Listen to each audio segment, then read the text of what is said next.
train to catch.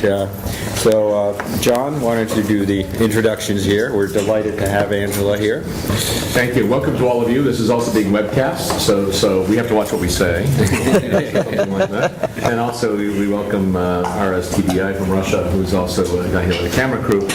Sorry it's a little bit crowded, but this is what happens when one of the absolute foremost authorities on Russia in the United States, Dr. Angela Stent, is here to talk about the limits of partnership, her new book, and you get a little bit of an angle of what's in it from the title, but it's important for lots of other reasons. It's the first book that, since the end of the Cold War, that really does the full sweep and complexity of U.S. Russian relations. There have been lots of books published, but this really it's not fills a gap. This is if it is a gap, it's a gap you could drive a tractor through. It's a gigantic gap in the literature, bringing together in a way. It's been called triumphant by Strobe Tall, but Kirk has said it's sometimes surprising, and I guess maybe it's one of the things we can tip off you might want to address is that Barack Obama, Joe Biden, and Mike McFaul did not invent the reset concept. One of the things about Americans, of course, is we don't know much nor do we care much about history,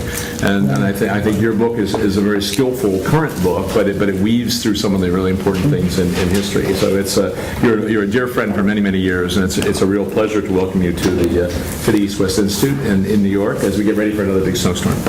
So Angela, thank you all for coming. We're delighted to have you, and we'll look forward to a real exchange. And Angela, the floor is yours. Thank you for honoring us with you.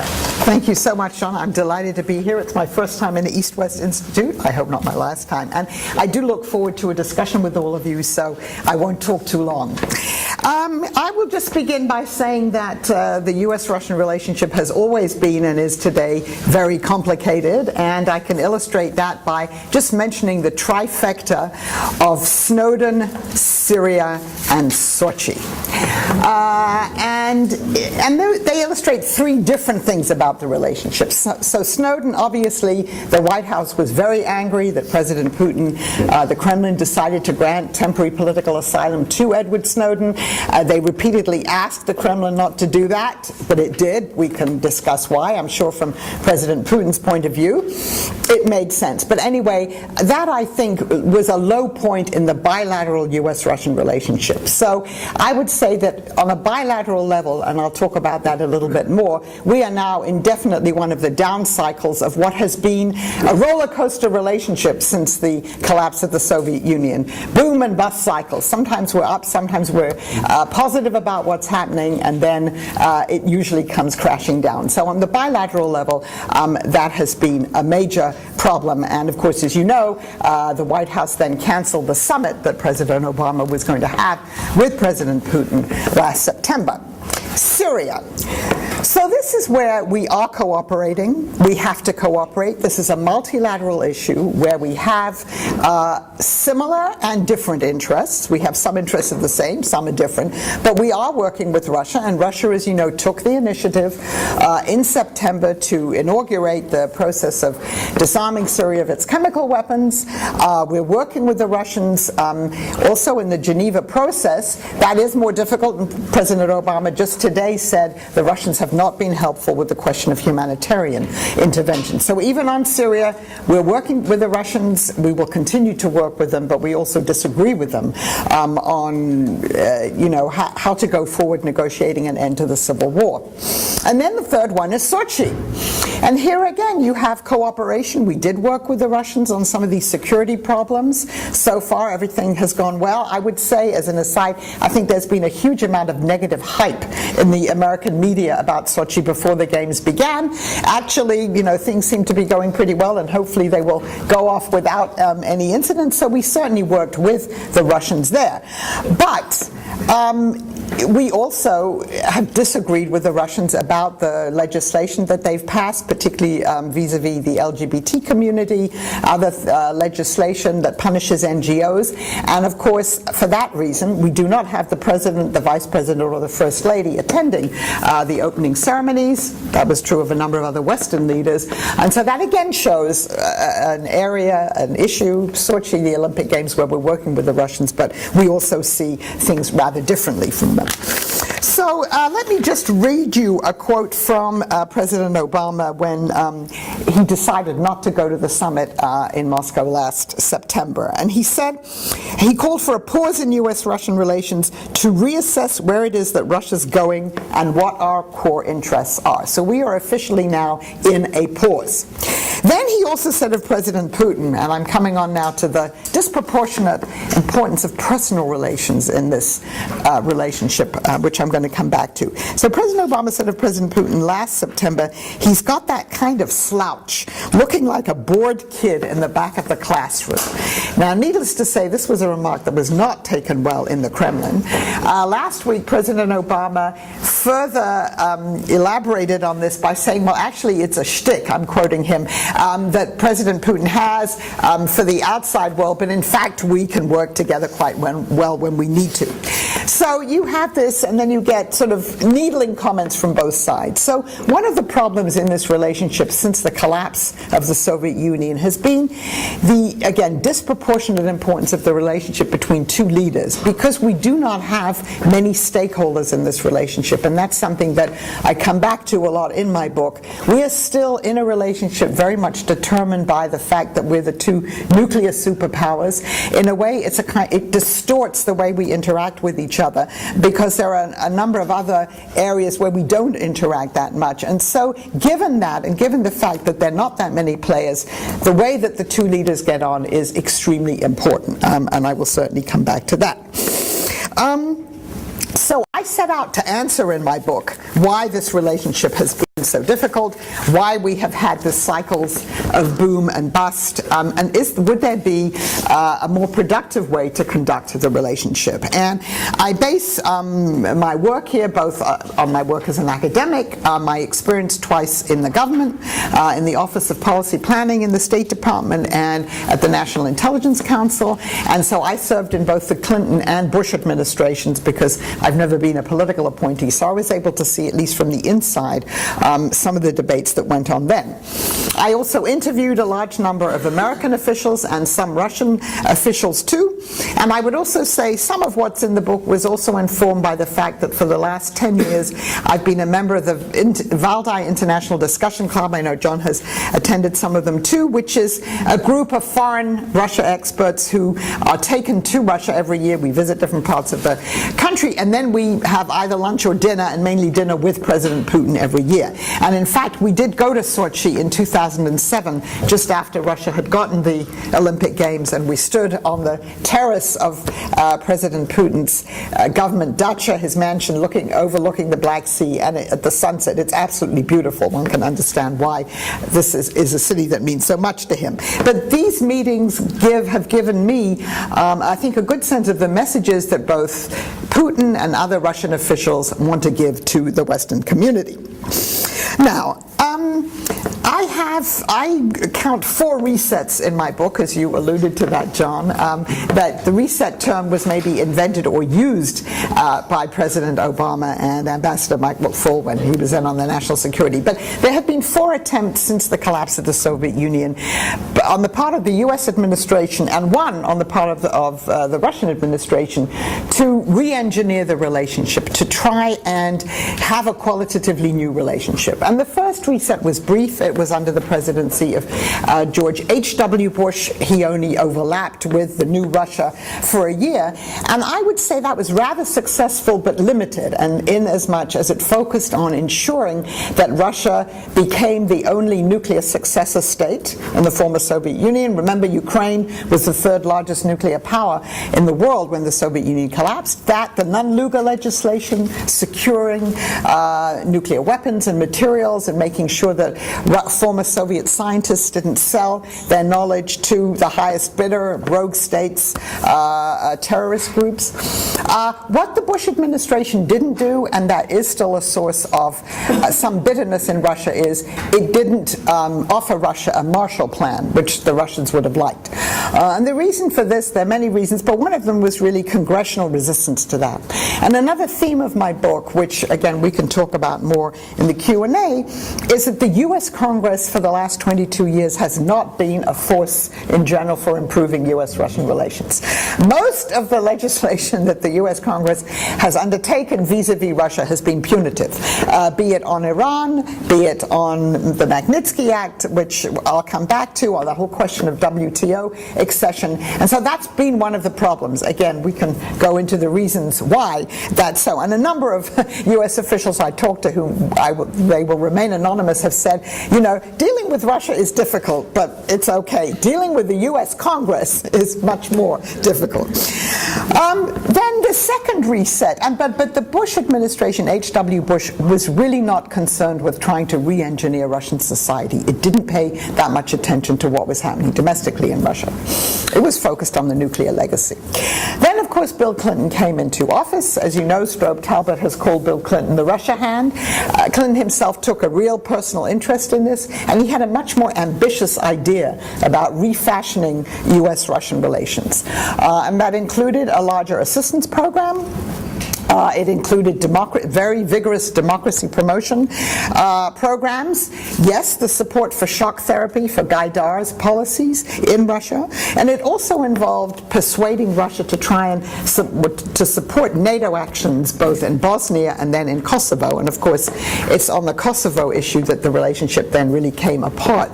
At the last official meeting between Presidents Clinton and Yeltsin, which was at the Istanbul summit in 1999, they really came to blows. Afterwards, things got better, and they did see each other after they were both out of office. But that, again, there was a lot of optimism and very ambitious goals in the beginning, and that ended then in disappointment and in a lot of rancor, particularly over the NATO bombing of Serbia. Then there was the third reset under George W. Bush. But that was a reset that was originated in the Kremlin. And here one has to give, this was Putin's initiative. Putin initially did come into office at least telling the West that he wanted Russia to be more integrated into Western structures. And I do write in the book about, I was on policy planning for the first 6 months of the Bush administration. We certainly thought about ways in which we could actually offer Russia a pathway towards NATO membership. Now, nothing came of it, but in the beginning, President Putin himself was talking about that. So, and of course he met President Bush in Slovenia. President Bush famously said that he looked into his eyes and got a measure of his soul, etc. But after 9/11, then the day after the day President Putin called, he offered Russian assistance to the United States in its campaign in Afghanistan, and he said that Russia wouldn't hinder the establishment of U.S. military bases in Uzbekistan and Kyrgyzstan. Now the question then is, what did President Putin expect from this? He expected what one of my Russian colleagues, the way he described it, and I have it in my book, an equal partnership of unequals. He wanted the United States to treat Russia as a strategic partner. He used the World War II analogy, as we had been allies during World War II. We had a common enemy, Islamic fundamentalist terrorism, and that we would recognize Russia's sphere of privileged interest, its droit de regard in the post-Soviet space. I think that was definitely part of it, and that we would treat Russia as an equal. The U.S., I think, had a different vision of what this partnership with Russia meant in Afghanistan and beyond, and that was that we were helping the Russians to deal with a very dangerous area in their neighborhood, i.e. the Taliban, and that therefore, and we also in the beginning, President Bush said very little about what was happening in Russia, very little about the Chechen War, because he said this too is Russia fighting terrorism. Well, I think you know the narrative. After the initial cooperation in the fall of 2001, you had then a litany of Russian complaints, a very minimalist arms control treaty. You had the invasion of Iraq, the color revolutions in Ukraine and Georgia, and then you had the Bush Freedom Agenda and speeches by Vice President Cheney and other people criticizing Russia for what it was doing, or President Putin for what he was doing domestically.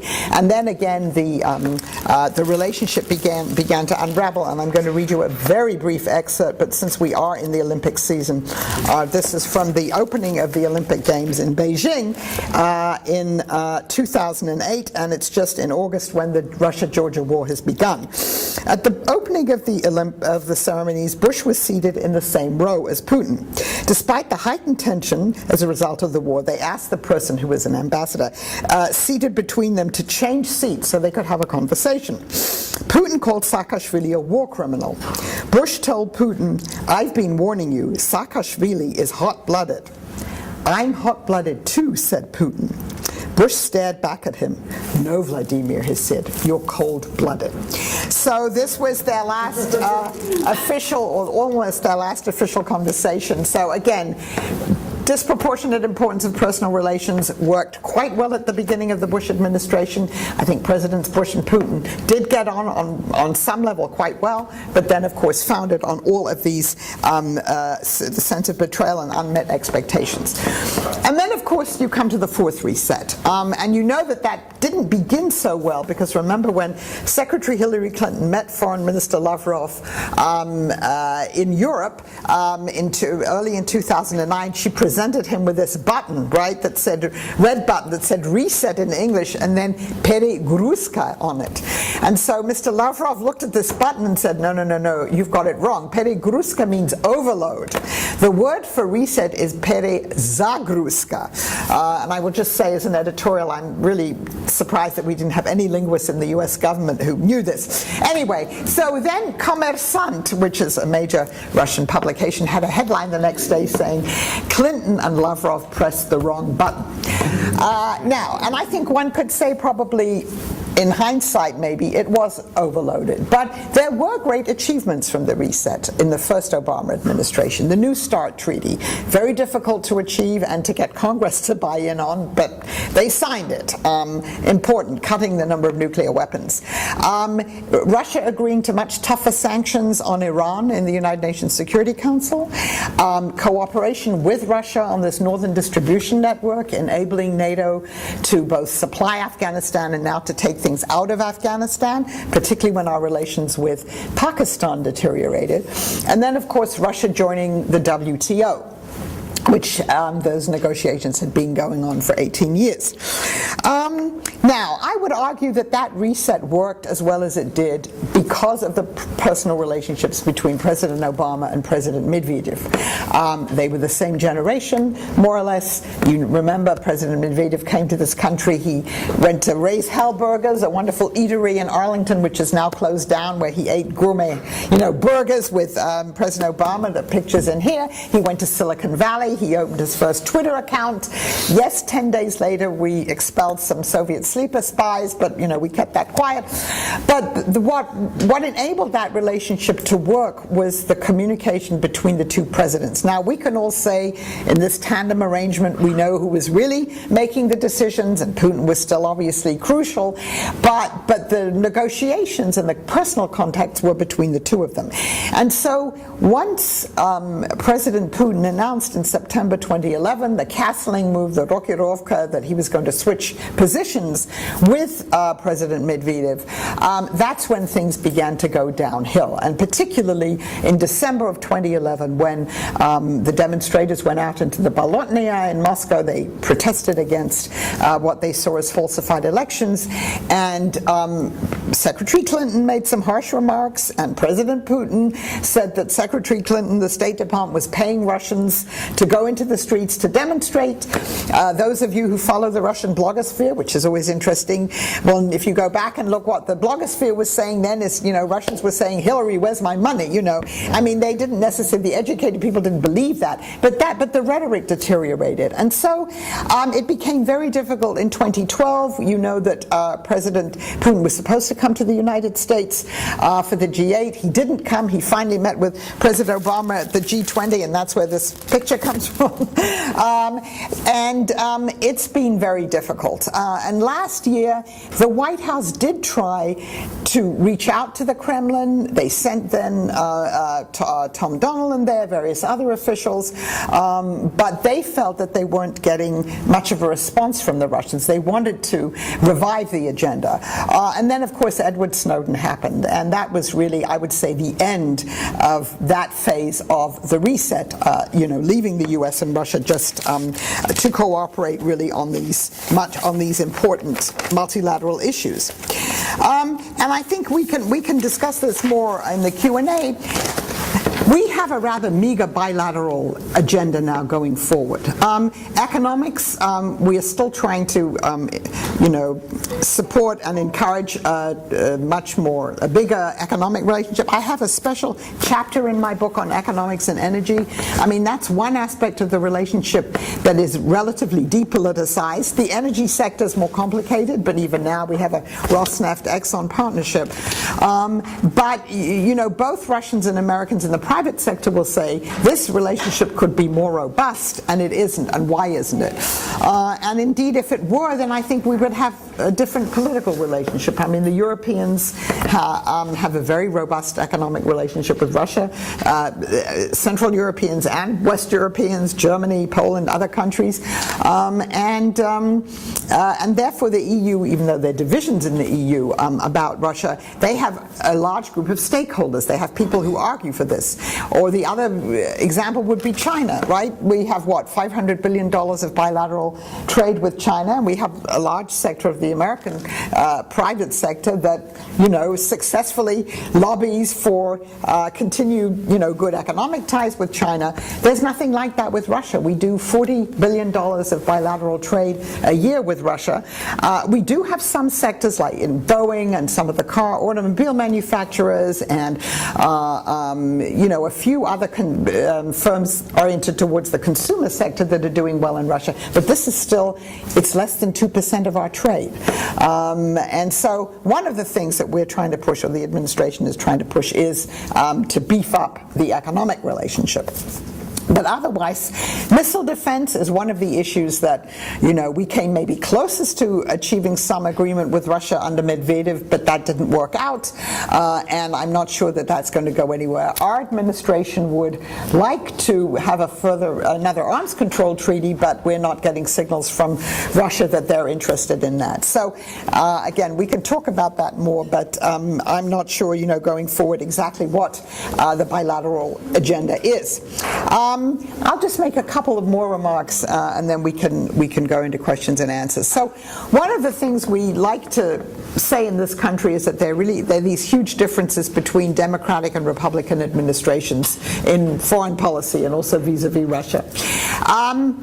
As the book shows, there's been much more continuity in American policy toward Russia in Democratic and Republican administrations, and that's because the presidential inbox doesn't change. And so I discuss a series of issues in the book, including the nuclear legacy, non-proliferation, the post-Soviet space, U.S. and Russian roles there, what's happening domestically in Russia, Euro-Atlantic security architecture, NATO and EU enlargement, and also more recently the upheavals in the Arab world.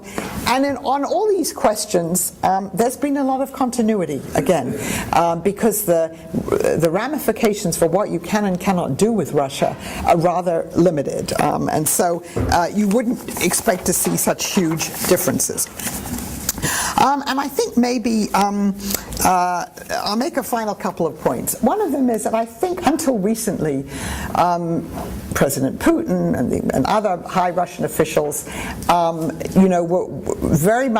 were still focused on getting kind of the respect, the regard, the recognition, the strategic partnership from the United States. I think that the Kremlin has shifted its priorities. It's looking much more to Asia. We can talk about that. It's looking obviously to its neighborhood. Putin's current priority is this Eurasian Union, it's looking to other parts of Asia, and I think now the Kremlin sees the U.S. as in decline and isn't as fixated on some of these issues connected with the equal partnership of unequals as it was in the past. I think another crucial change in the past few years, and again this is going back almost to 19th century Russian history, is the Kremlin and President Putin himself presenting Russia as an alternative model to that of the West.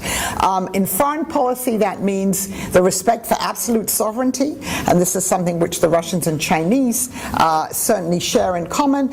In other words, rejecting concepts of responsibility to protect a humanitarian intervention. In fact, some Russian officials have likened what the U.S. does to what the Soviet Union used to do, going around and trying to encourage regime change around the world and telling other governments what to do. So that's the foreign policy side of this kind of Russian alternative model. And then more recently, and you could have heard President Putin on some of the talk shows 2 weeks ago, it's presenting Russia as a different civilizational model, saying that the Russian Orthodox Church is the true harbinger of Christian values, that these are very similar to traditional Muslim values, again a very important message in a country where there's that much ethnic tension, and then saying that the Western Christianity has lost its way, particularly on issues as such as LGBT rights, same-sex marriage, all of the things that you've heard recently. So it's almost a new conservative international, which is an interesting twist given 74 years of communism. Now again, in the 19th century, Russia presented itself in similar terms, interestingly enough, but that has come up too. And what you've heard President Putin say recently also is, and he said this on one of the talk shows again a couple of weeks ago, the legislation that Russia has on some of these social issues, he said 70 other countries in the world have this legislation, and then he paused and said, and in 7 of them they execute people. So in other words, his message to the outside world is that the US and the Europeans are somehow in a minority camp here, and that Russia represents what the majority of countries in the world view, how they view these issues. So, just a final couple of comments. I think when you look at this cycle of, great expectations, disappointments, resets, and then the end of resets, probably what one should take away from this is it's probably not a good idea to try and have another reset. Although I was on a panel a couple of weeks ago with someone who's a former ambassador to Russia, and he said, oh, don't worry, there'll be another attempt at reset. I mean, maybe we will do it. But probably it would make much more sense to step back, to be more realistic about the relationship with Russia. We will cooperate with Russia, obviously, on issues where we have these common interests, like Syria. Iran is another one that I haven't talked about. The greater Middle East, other questions. But that we won't expect that we can somehow find a qualitatively new instrument or a golden key that could really change that relationship. And that it probably behooves us also to step back and probably say less, comment less about what happens inside Russia, to understand that despite all of the efforts we've spent on promoting, if you like, a Euro-Atlantic set of values, they've had, as you know, a limited impact within Russia, and therefore I think it's worth reassessing what we do there, and maybe trying to keep relations on a more even keel, eschewing the attempt to have new resets, and understanding that I guess the process of change in Russia is a very long one. I quote one German in here saying 70 years maybe until Russia becomes, and it wouldn't look like a Western democracy, but evolves into something really different, that it's a long road, and we as Americans I think tend to have a much shorter historical timetable, and as you and I were talking about, we also don't really understand very much about the outside world, so it is to be, I guess, more realistic about the timetable. So I'll stop there. Angela, that was marvelous. First of all, thank you.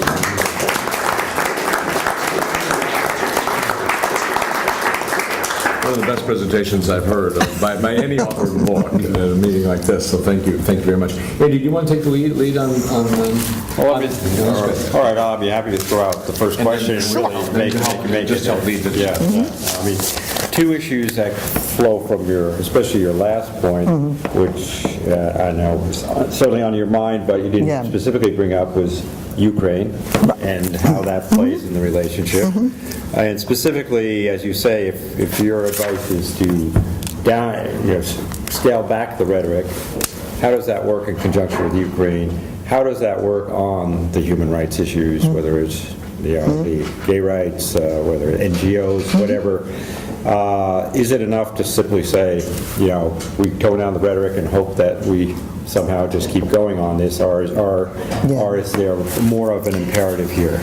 Okay, well, those are excellent and difficult questions. I mean, obviously, Ukraine, from the Russian point of view, is the key country, right? If Ukraine isn't part of this Eurasian Union or whatever, part of the Russian sphere of privilege, interests, and somehow really moves towards the West, then that completely changes, a few hundred years of Russian history and has very serious implications.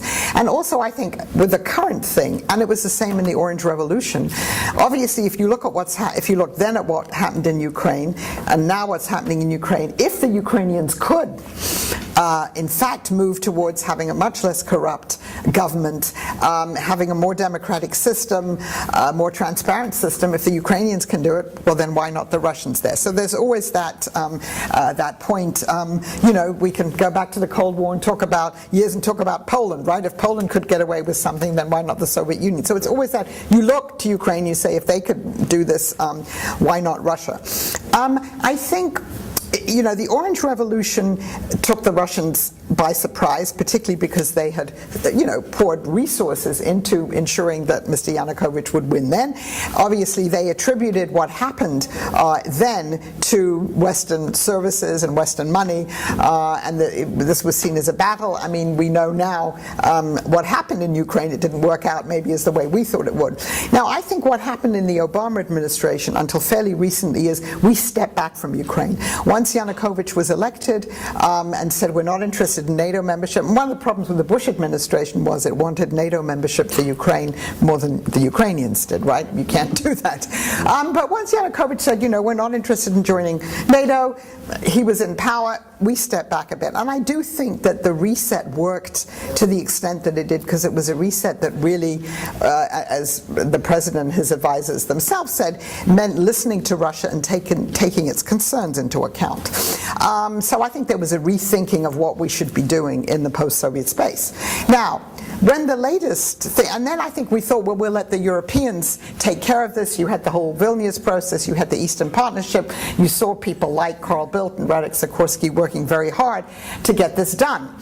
So there's nothing wrong with having a division of labor. Now, not to repeat anything said on any phone calls, at some point, I think we began to think that maybe the European Union hadn't been bold enough in what it had offered. I think particularly when it became clear in the summer that Russia was going to be, very insistent that this association agreement wasn't signed.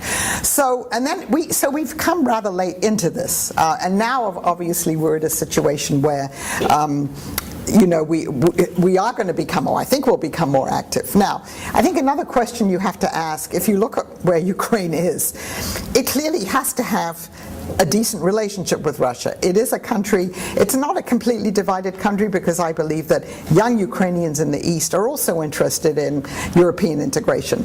But it shouldn't have to make a complete either-or choice. I mean, that doesn't work. And then I think you have to ask of the U.S., we have a lot of other priorities and things that are taking our attention at the moment in terms of foreign policy, and how much attention, sustained attention, are we going to pay to Ukraine? And I think the perception in Russia of how committed we are to doing things and how credible we are, that also affects the way that the Kremlin sees us.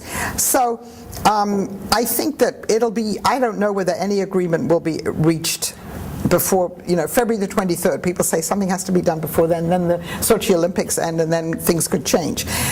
If not, then I think you'll see another round of pressure. I can't imagine that the Kremlin can be very happy about what's happening now. They certainly have suspended the next tranche of the amount of money. So It's a sort of stalemate at the moment. One hopes that, the protesters in the Maidan, who aren't always supporting the opposition parties, that they don't get more violent, but you could have larger scale violence. But it's very hard to see at the moment how you get a path where you avoid violence and where you avoid Ukraine having to choose. but certainly, would be hard to predict what's going to happen there. On the human rights question, what were you specifically interested in? My thought was, Yeah. my question was, basically, as my takeaway of what you said was that you're saying we should downplay the rhetoric on this. Yeah. Is that would that be your definition of a sensible U.S. policy at this point? Yeah, I think the problem is we've had very tough rhetoric sometimes, and we poured money obviously into various NGOs and everything in Russia. Some of those are being closed down, and in fact it hasn't opened up things in Russia.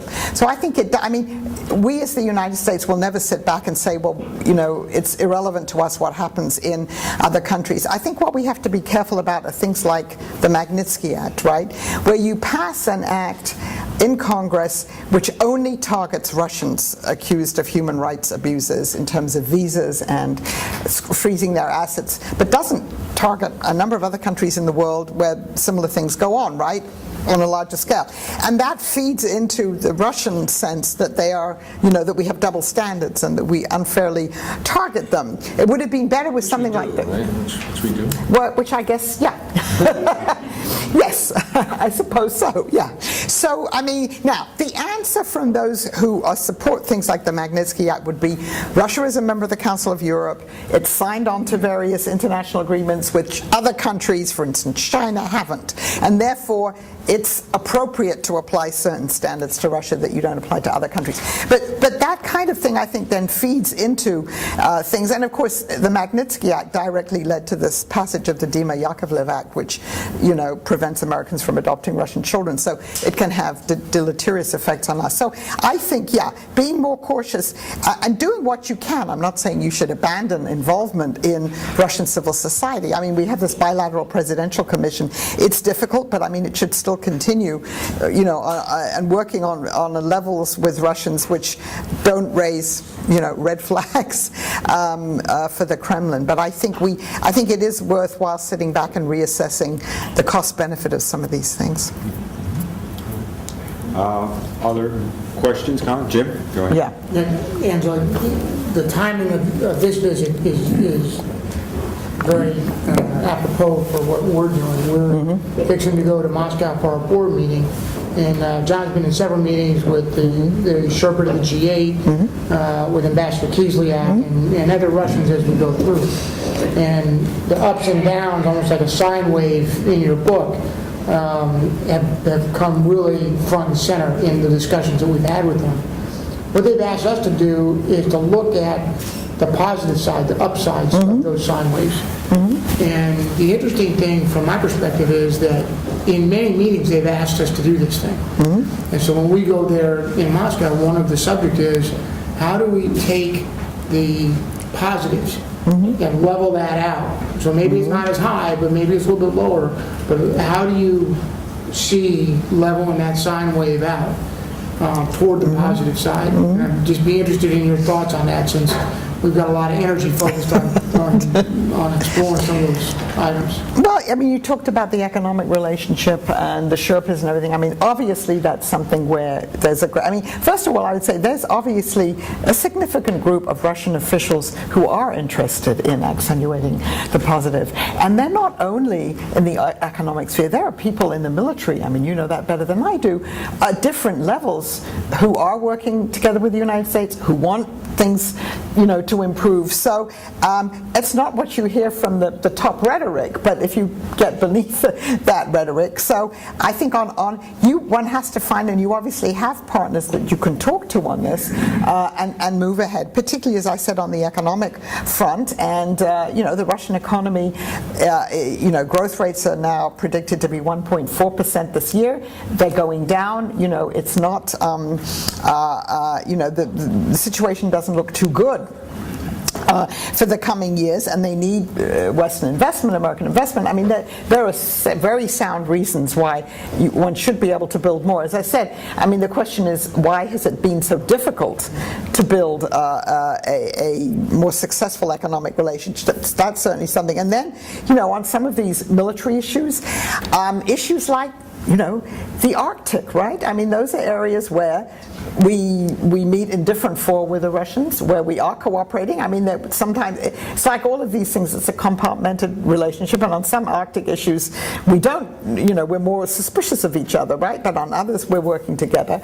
Issues like climate change, I mean, I know Mr. Putin has said there's nothing wrong, it would be quite nice if it were a few degrees warmer, in parts of Russia, and in fact we agree right here. We agree, right? Yes, look at Sochi, 50 degrees.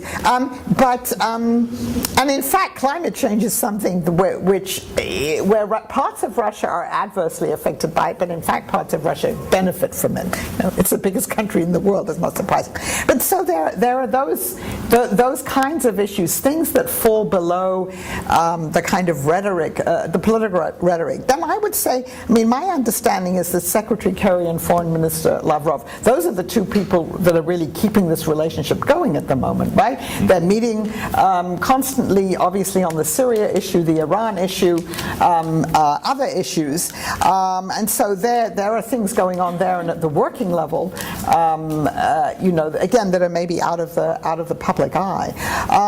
You hear mixed views of this bilateral presidential commission. Some of the groups work better than others. Obviously, we had to get rid of the civil society group, but there are other groups that work, again, I think, on some of these energy issues that work quite well. So I think it's looking at those groups and figuring out what you can kind of take away from them. But it's all, as in all of these things, there's not one answer for this, one solution, and it's working away at the lower levels, but beneath the radar screen. And again, it's building up a cadre of people below that top level who have these contacts, who meet regularly, and who begin to trust each other.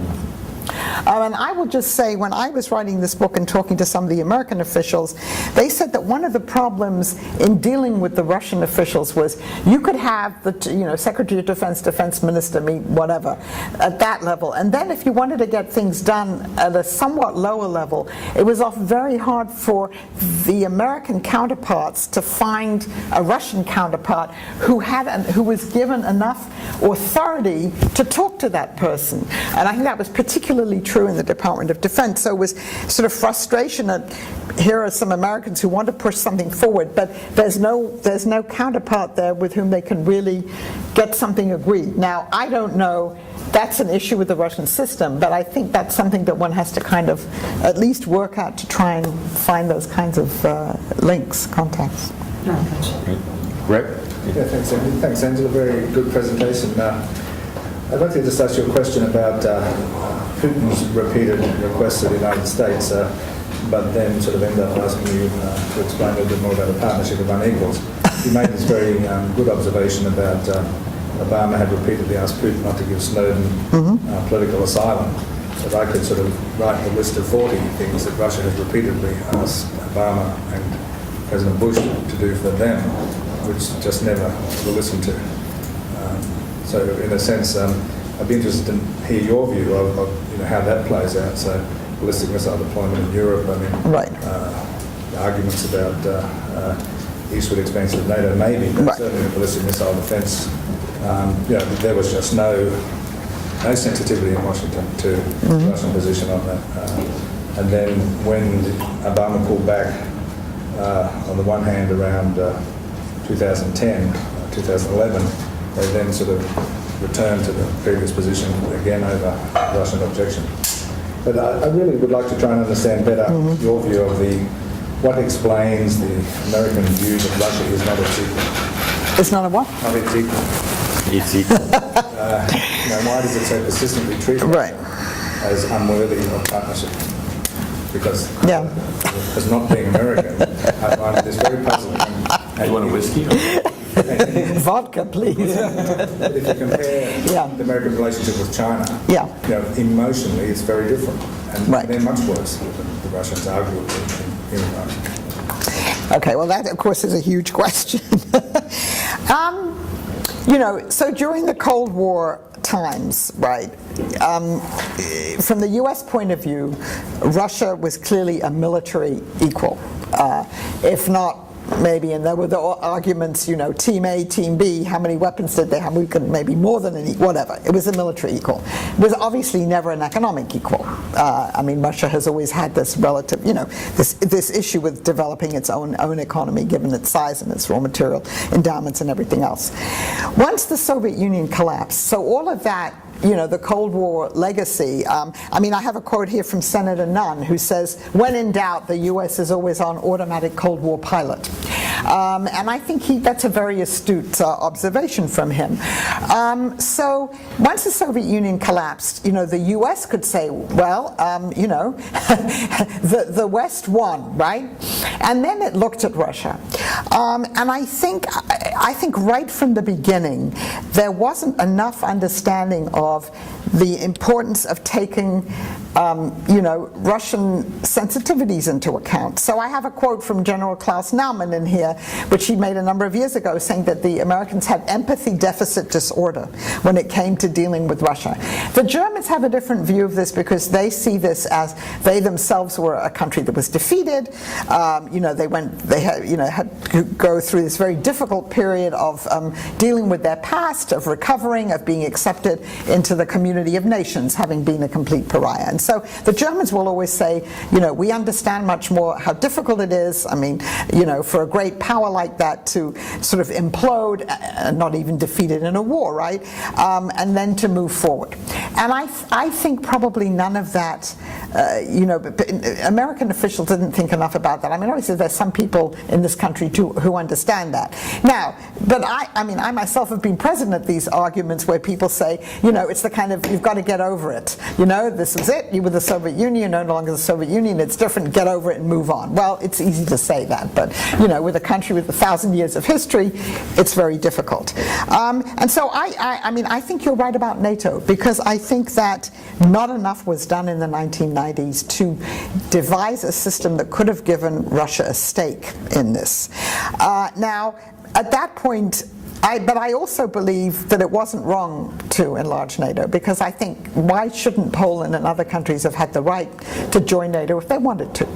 But I think more thought should have been done to that, and even the whole Partnership for Peace, it could have maybe been done in a way where Russia had a special role. I know then you had the NATO-Russia Council and the PJC before it. You've had these organized, but they haven't worked very well, right? And NATO remains, in Russian military doctrine and foreign policy doctrine, the number one enemy, even though we could say we can understand that. So I think that was a major mistake. It's also, however, not true, right, what many Russians and Gorbachev himself says, that Russia was promised that NATO wouldn't enlarge by Secretary Baker. It wasn't promised that. There are no written agreements that say that. Gorbachev may have understood that, and the spirit at the time may have been that, but there is no written record on this. But you can't, those myths continue. So that Russia was humiliated, and that, because it wasn't included in a Euro-Atlantic system, it doesn't have a stake in it, and we see all the results of that today. And on the missile defense, I will just say that this has kind of been, an article of faith for some people, obviously, in the U.S. administration for years, that we have to do this. And the Russians have increasingly felt, you're right, that this is a system that could, ultimately be directed against them, and then why are these things being deployed, or were they going to be deployed before we changed the plans, in Poland, the Czech Republic, when Iran's the problem. And you're going to see more of this now with, if there is an agreement on Iran that's currently being negotiated, and you've already heard it from Minister Lavrov and others, the Russians are going to say, well, why do you need missile defense? Iran, is giving up its nuclear weapons program, and yeah, there's North Korea, but if you're worried about North Korea, why do you need to deploy things as they would be in the end deployed, in fact, near Poland, Romania? Anyway, so that will come back. Now, I guess the argument against that, right, is even if the U.S. had taken more of these things into account, how do we know that Russia would have seen the world differently and would have interacted with us more positively, and we don't know that, right?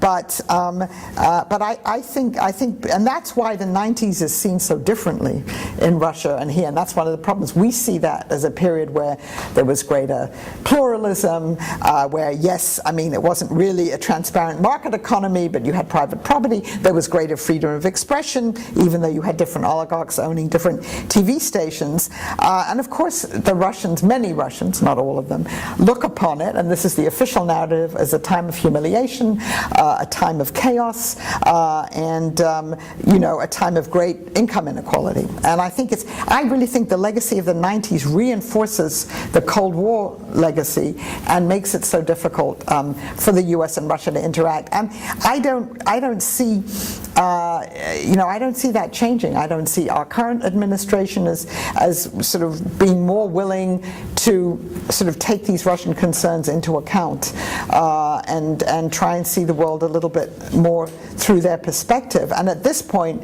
I don't know how much difference it would make. So Thanks, Angela. that's my answer to it.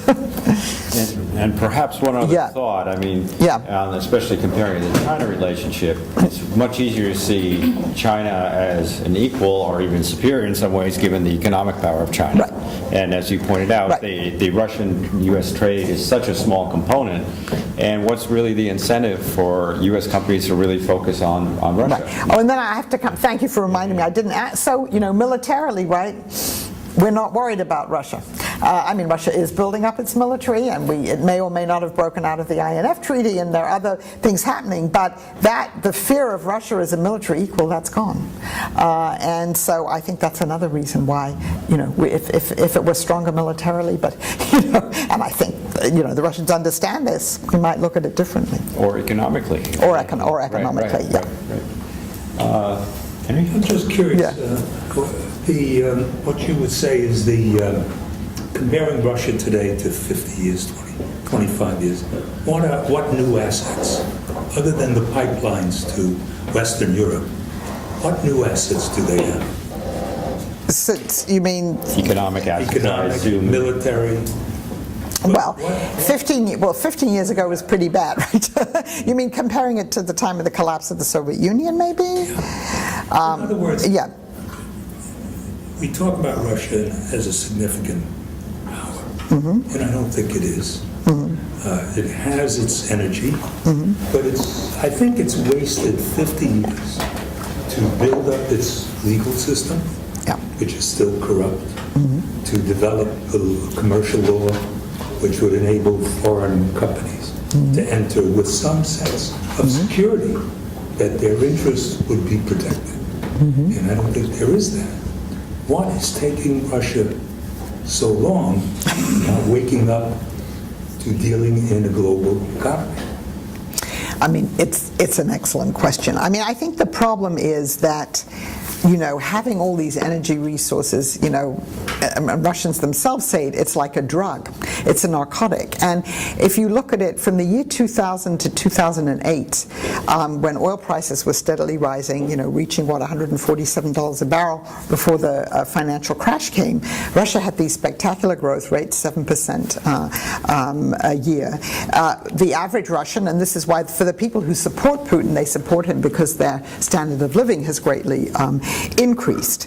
And it's a system, if where the elite, you have these very close ties between the political and economic elites, and where people, in the political system directly, get the rents from these oil and gas revenues, and therefore the incentive to change, at the top really isn't there.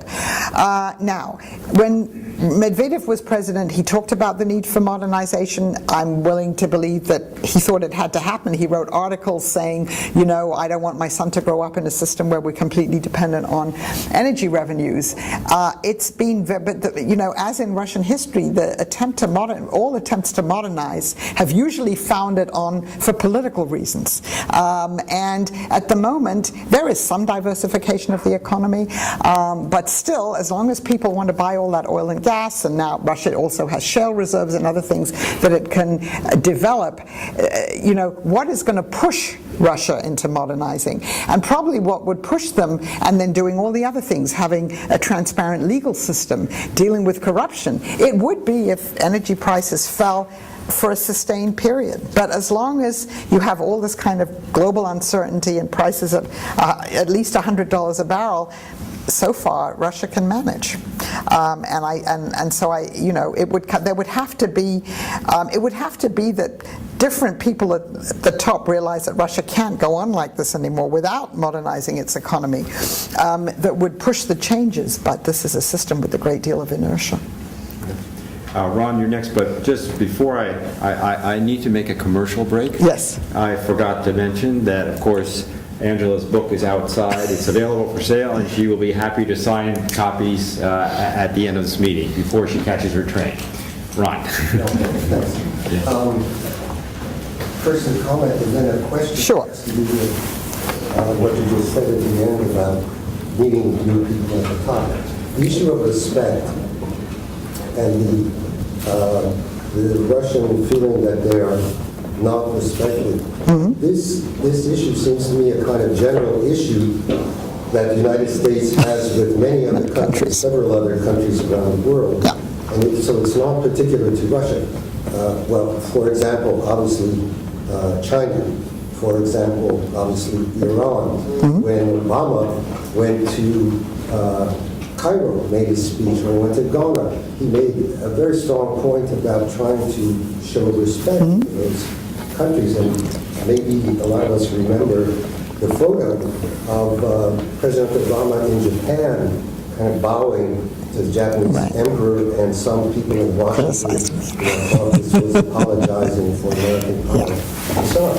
So it may be that the problem of the American government respecting other countries is a kind of general problem, and it seems to me that one of the interesting evolutions in President Obama is the extent to which he's become a realist in power terms. But that's just my comment. The question has to do with meeting new people at the top, and I'd like to raise it in a larger context. Presumably, one day, Vladimir Putin will no longer be there. General de Gaulle once said, he was asked what would happen at some point, and his reply was, ne vous inquiétez pas, je ne manquerai pas de mourir. Don't worry, I won't get to die. You know the Russian system so well. What is your view, to the extent that we have some kind of consolidated view of what Putin will leave behind? The narrow question is, but will he try to have a successor? The larger question is, given the Putin system now, what kind of a structure of succession will there be? Is there a Putin generation that will go on? Questions, the whole issue of what Russia becomes after Putin. Right, the 64,000 ruble question. I would agree with you completely on your first point about respect. And I think, and again, it's not unique to Russia, but I think when we look at Russia, we have to understand that from the Russian point of view, respect is really also connected to fear. I think in the Russian history, you respect Russia, but you also, one of the reasons you respect it is because you also fear what might happen. And I think what's been difficult for the Russians to accept is that the American fear, to some extent, has gone. Anyway, but I think the issue of respect isn't unique to Russia. So it's possible that, we don't really know this, but that in 2007, when this tandem arrangement was announced, that Putin was already looking possibly for a successor. Now, of course, when he announced that they were going to switch jobs again, he said, well, we knew right from the beginning that we were going to do that. Maybe that's true, maybe it's not true. But if let's assume for a moment that that was at least possible, what would have been the ingredients? The ingredients would have been for Medvedev himself to, have his own cadre of support, but also to be able to assure the people in that system around him that if there was a succession and if Mr. Putin retired and did something else, all of their interests would be protected. And as far as we can see, obviously that didn't happen. Now you can ask why, would it be possible for anyone to develop their own base of support in a system where it's so much, controlled by, let's say, a few groups? It didn't work out that time. So now there's a lot of speculation, what happens. I mean, the current term ends in 2018. At our Valdai gathering in September, someone asked Mr. Putin, are you going to run again? And I guess like any politician, he said, I don't rule it out. I mean, nobody wants to be a lame duck. So it's possible that he could. I mean, one doesn't know, in which case he'd be in power till 2024. At some point, they really do have to think about, thinking about successors. Presumably, one hears rumors all the time. Some of the discussions that experts have about this is, the system will remain, but you could have a different individual. In other words, the only individual who would be chosen to be a successor would be one, again, who would guarantee the interests of all the people who've done very well out of that system, right? But that means that it's very hard for younger and different groups to break in.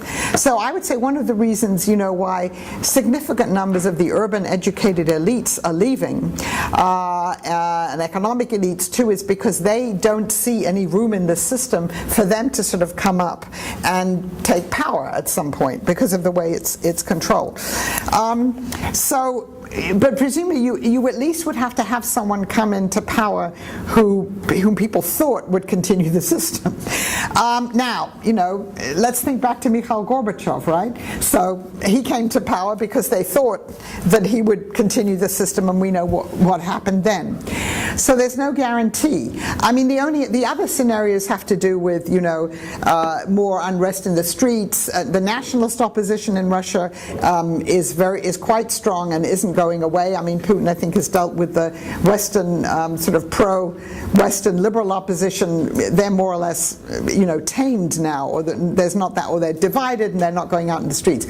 So you could have something happen from below that we can envisage, and then you could have a completely different scenario. But at the moment, it looks as if the operation successor again will be tied to someone coming in who continues the system. Although, from the point of view of a political scientist and someone who's an expert on this, on lots of systems, that doesn't really always work out like that. But that's why it's very hard to predict at the moment what will happen. That's the best I can do, but please. The deterioration of the United States is visible. I mean, it took me 5 hours to get from Washington, D.C. to New York, 3.5. Well, that's for Russian propaganda.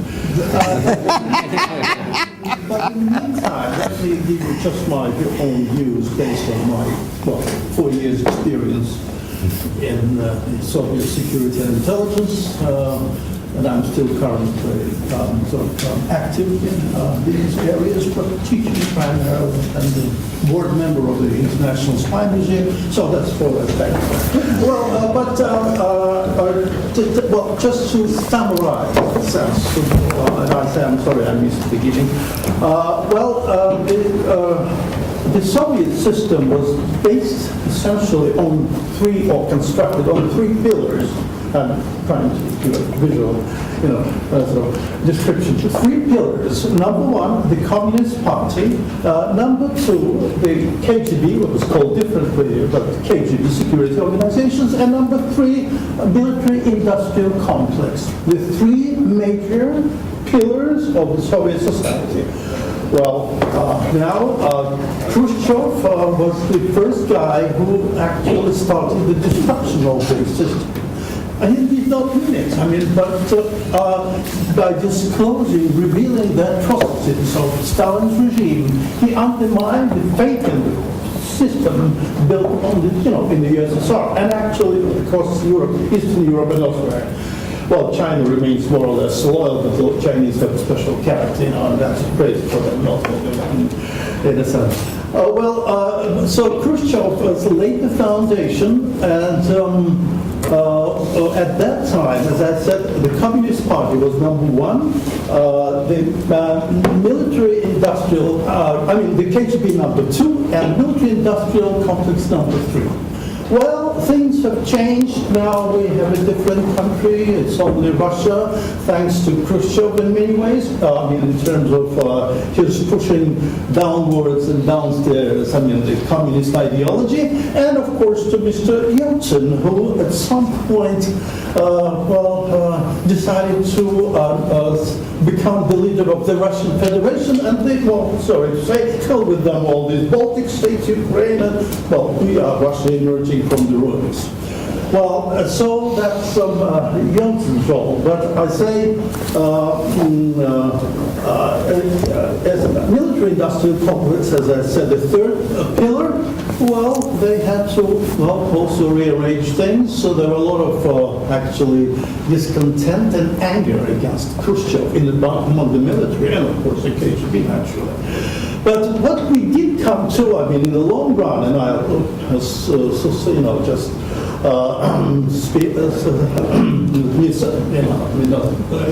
upon again, to the current system, it's also built essentially on three pillars. Number one, the KGB, everywhere. At every single, senior position, it's a KGB retired or current, anyone. KGB number one. Number two, it's the Russian Orthodox Church, which has always been part of the KGB system ever since the communists took over. In fact, I was closely connected to the Russian Orthodox Church, not because I'm a believer, but because just, good friends of former patriarchs, Alexei, for instance, current Kirill, then Pimen before. And I remember when I became a public figure in Russia, I said something about the Russian church connection with the KGB. I said it publicly. At that time, I was already running for Russian parliament. And the next day, I received a call from the Patriarch of Russia, Alexei, and he wanted me to come to his home for dinner. I was a little amazed. Why should be? And, we see two of us, the guy served us, said, you know what, I invited you to talk to you. You're a young man, and I understand your passion for politics, but you do not understand the realities of Russian life. Had not this Russian Orthodox Church collaborated with the communists, it would be destroyed. Look, one-third of them emigrated to the West after the revolution. One-third were exterminated or died in concentration camps. The other third, they had to adjust to realities. That's how we saved Orthodox Church and faith in God in our nation.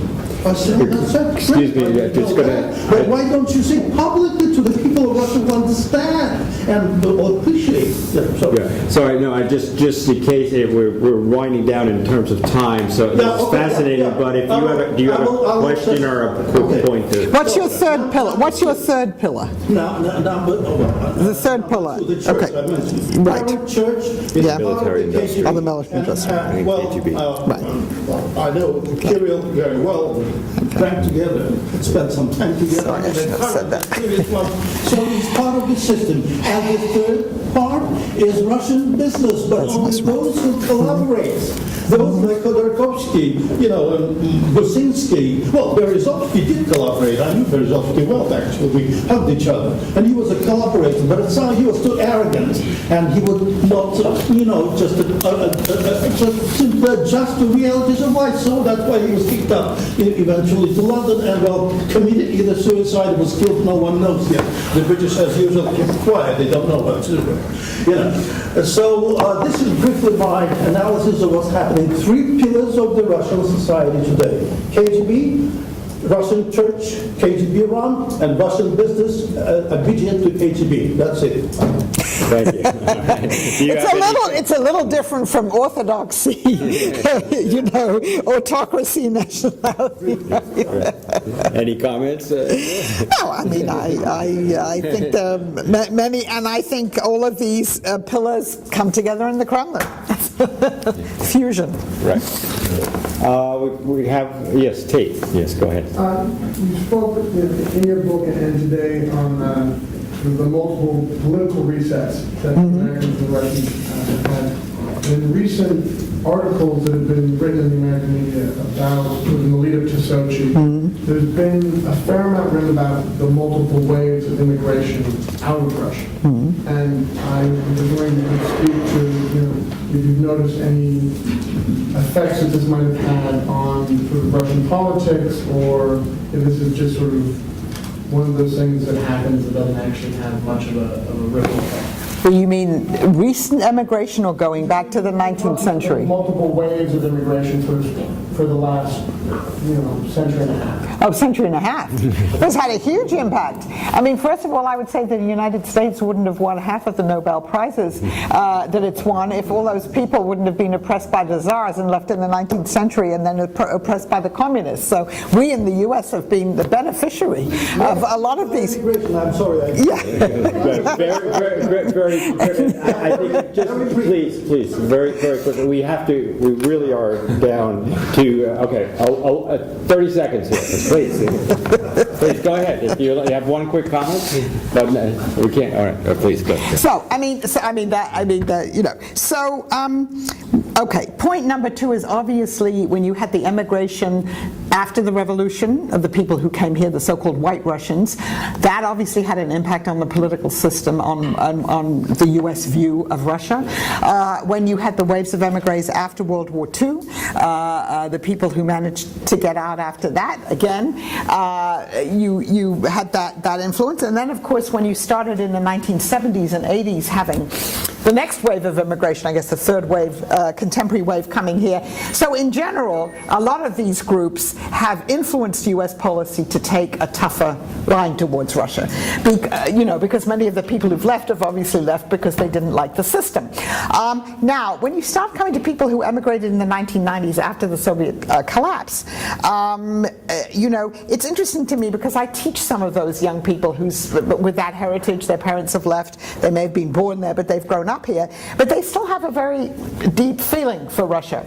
And so and the younger generation, some of those people are now going and they're working there, they hold maybe dual citizenship, and the Putin administration has been reaching out, right, to all of these different waves of Russian emigres, beginning with people who left in the 19th century, and encouraging them to come back. Maybe they won't live there, but at least to take part in society, to do business with them.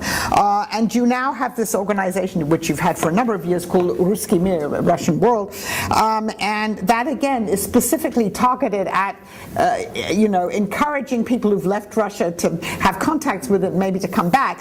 And I asked the head of it at one point when it began, I said to him, well, how are you defining a Russian? And he said, oh, very liberally. In other words, it's not just ethnic Russians. It's people who speak Russian, who identify with Russian culture. So now, I mean, it's a completely different attitude than it used to be. It's trying to and they have congresses for these people, inviting them to come back.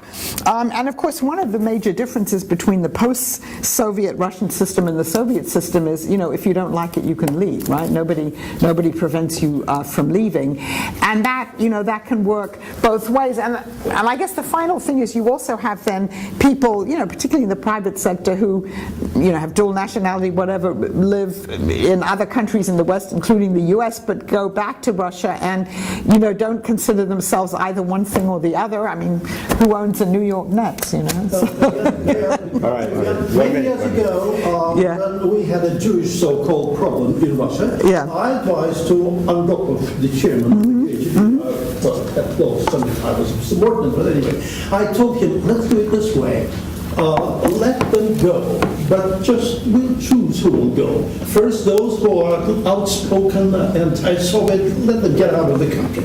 Number two, we'll ease up the situation inside the country. Anti-Semitic moods will subside. I mean, they went back. Now, we'll get the Voice of America and BBC program, which always accuse Russia of being anti-Semitic, keeping the Jews inside. So, and third, we shall insert inside the Jewish emigration our own people who will settle in Israel or wherever, and someday later they will help us to fight the Western imperialism. And the idea. That's it. You were successful, right? We can identify those people later. All right, a final question, Nadia. Yeah. Thank you so much for a very interesting discussion. I have a question regarding to Snowden. And can we say that his revelations were like an unexpected gift for putting and promoting and justifying his surveillance policies and also his policies on internet governance? And can we expect more similar revelations about other countries similar to Germany? And if we also will expect some kind of support from other countries regarding the internet governance and how he wants the internet to be state-controlled. Okay, well, those are great questions. So first of all, I would say in general it was an unexpected gift. There have been some stories in the media recently that Snowden was in contact with people beforehand, that he was in the Russian consulate celebrating his birthday before he went to Moscow. So we obviously don't know everything that happened. But let's say he went to Hong Kong and then he needed to leave because the Chinese didn't want him. And so he took that flight to Moscow then thinking that he was going to fly on to Havana.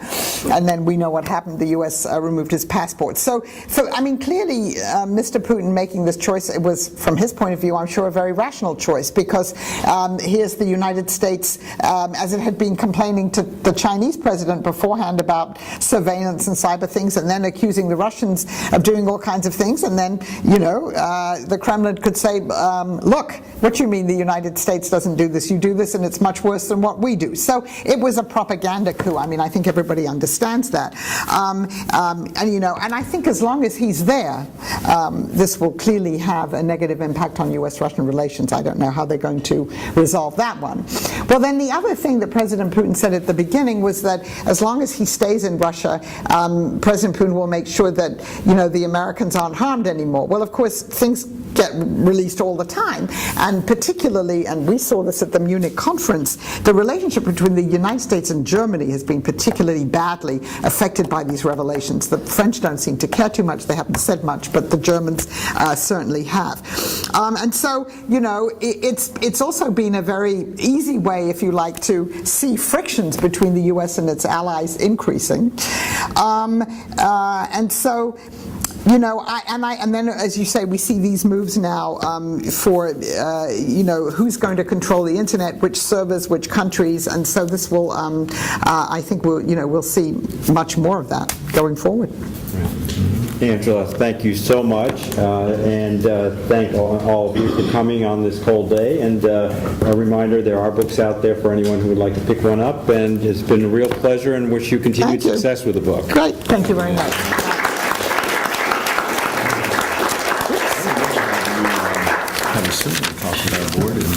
Oh, yes. I'd love to. Just what you did was beautiful. Oh, yeah. Before recess. Is that all right? No. Okay, great. No, I'd be glad to. I mean, it's a good discussion. Good discussion. It's wonderful. Yeah. I'm Gwen Lighter. Hi. Sure. So for Russia's presidency of the G8, they obviously were able to pick their priorities.